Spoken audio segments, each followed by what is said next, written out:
Според официалната версия, отговорът на странните сигнали, случващи се в Вселената, никога не идват от извънземни. През 2020 година изследователи обявиха, че са уловили много странен мистериозен лъч енергия. Споделиха, че сигналът идва от най-близката до нас звезда сред Слънцето – Проксима Кентавър. Близо до звездата има един газов гигант и скалист свят. Този скалист свят се намира в обитаемата зона на своята звезда и е малко по-голям от Земята. Това означава, че там може да съществува течна вода. Необяснимият сигнал се изместил леко, докато е бил наблюдаван по начин, по който наподобява промяната, причинена от движението на планетата. Най-вероятно ще отнеме време, преди да разберат някакъв начин, чрез който извънземните да се опитват да направят контакт с нас.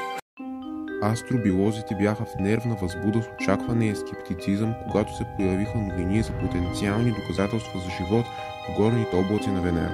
Съобщението подскочи наличието на фосфин, рядък, често отровен газ, който поне на Земята почти винаги се свързва с живи организми. Този газ е същия като на Земята по отношение на температури и налягане. Известно е, че земните бактерии процъфтяват в някои доста трудни условия, което прави биологичното обяснение не безмислено. Изследователският екип не твърди, че тогава е 100% доказателство за наличието на космически болечки. Преди 2 години учените забелязаха обект с форма на пура, който се носеше през Слънчевата система. Наречено Оумуамуа, образованието се счита за повечето от междузвездна комета, изхвърлена от друга звезда, но детайлните наблюдения показаха, че Оумуамуа се ускорява, сякаш нещо го задвижва и учените все още не са сигурни защо. Астрофизик предложи, че вместо комета, междузвездният посетител може да е извънземна сонда. Други учени хвърлиха студена вода върху идеята на Лоб, посочвайки, че водородният лед може да се е стопил от обекта по начин подобен на реактивен двигател или друг метод за движение. Но през август Лоб отвърна, като написа в проучване, в което се посочва, че водородният лед се нагрява много лесно дори в студените дълбини на междузвездното пространство и е трябвало да се сублимира преди Оумуамуа да достигне нашата система. Истински вярващите получиха нова доза доказателства през април, когато военноморските сили на САЩ пуснаха кадри заснети от пилоти. В тях се показват странни безкрилни самолети, пътуващи с хиперзвукова скорост, обикалящи на посоки и изглеждащи като причудливи извънземни машини. Въпреки съществуването на такива видеоклипове, хората все още трябва да бъдат предпазливи, твърди журналистката на Свободна практика Сара Скоулс в книгата си "Те вече са тук. Култура на НЛО и защо виждаме чинии". След като реши да разгледа доказателствата на VMC, Скоулс не успя да определи дали наистина показват извънземни самолети, но тя откри много по-човешка история, като разговаря с лидери в съвременната НЛО култура и обсъди нашата много основна необходимост да вярваме в нещо извън себе си. Океаните имат значителни количества вода върху или точно под повърхността. Те са изненадващо често срещани в Слънчевата система. Земята очевидно е едно такова място, но се смята, че спътникът на Юпитер Европа има огромни морета под ледената си обвивка, а спътникът на Сатурн Енцелад е известен с водисти гейзери. Импулсът всъщност се създава в астрономическа общност, за да изпрати сонда, която може да кацне на всеки спътник някъде през 2030 и да провери дали някое живо същество може да се крие под тази обвивка. Що се отнася до океанските светове отвъд нашето Слънце, в проучване, публикувано през юни, изследователите разгледаха 53 екзопланети, подобни по размер на Земята. Те анализираха променливи, включително техния размер, плътност, орбита, повърхностна температура, маса и разстояние от тяхната звезда. Учените заключват, че от 53-те приблизително 1/4 може да имат приливните условия да се считат за океански светове. Това предполага, че такива места могат да бъдат относително често срещани в галактиката. Земляни се нуждаят от кислород, за да оцелеят, но кислородът е често срещан в космоса, съставлявайки около 0,1% от обикновената маса на Вселената. Има много повече водород 92% и хелий 7%, а много планети, включително газови гиганти като Юпитер и Сатурн, са направени предимно от тези леки елементи. През май учените взеха Ешерихия кoli, бактерия открита в червата на много животни, включително хора, и обикновените дрожди, гъбички, използвани за печене на хляб и приготвяне на бира, и се опитаха да видят дали те могат да живеят в различна среда. Вече е известно, че такива микроби оцеляват без кислород. Когато са поставени в колба пълна с чист водород или с чист хелий, те успяват да растат, макар и с по-бавни темпове от обикновено. Резултатите показват, че когато търсим организми другаде във Вселената, може да се наложи да разгледаме места, на които изглеждат не точно като на Земята.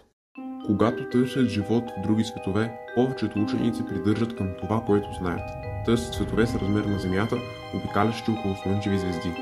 Но биха могли да съществуват много по-екзотични конфигурации, като например планета, обикаляща около и нагрявана от черна дупка. На пръв поглед подобен сценарий изглежда абсурден, но противно на популярните изображения, черните дупки не просто засмукват всичко около себе си, възможни са гравитационно стабилни орбити, както и наличието на светлина от космическо фоново излъчване.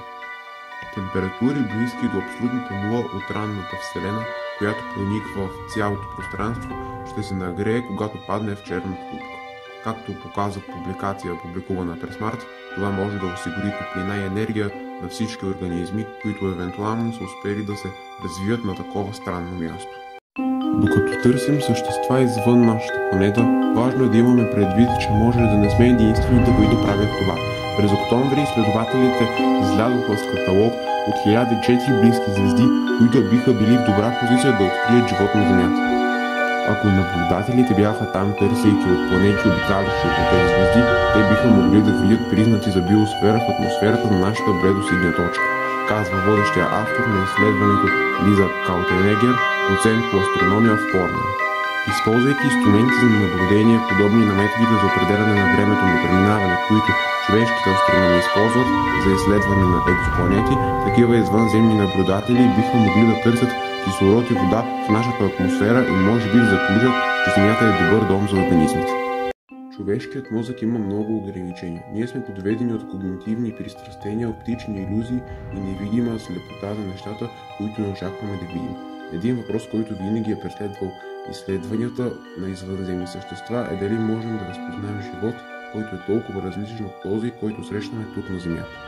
Учените отдавна ни призовават да очакваме неочакваното, опитвайки се да не позволят на теорията да повлияе твърде силно на това, което считаме за значимо. Животът на други планети може да не оставя същите биологични отпечатъци като земните организми, а това ги прави трудни за забелязване от нашата гледна точка. И както казва Клеер Уеб, студентка по антропология и история на науката в Масачузетския технологичен институт, трябва да се обучим да правим познатото странно, гледайки себе си през извънземна леща, в опит постоянно да преразглеждаме собствените си предположения. По този начин бихме могли да разберем по-добре себе си и през очите на друг, и може би да срещнем същества от други светове по техните собствени условия, а не по нашите.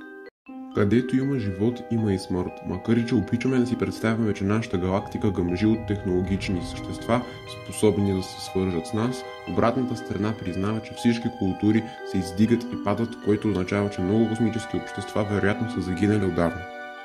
Модел, публикуван през декември, посочва някои неща за тези истини, като взема предвид честотата на смъртоносни излъчващи радиация свръхнови, времето необходимо за развитието на интелигентния живот, ако условията са подходящи, възможната тенденция на съществата да се самоунищожават. Анализът установи, че най-голямата вероятност за възникване на живот в Млечния път вероятно се е случила преди около 5,5 милиарда години, преди дори да се формира нашата планета.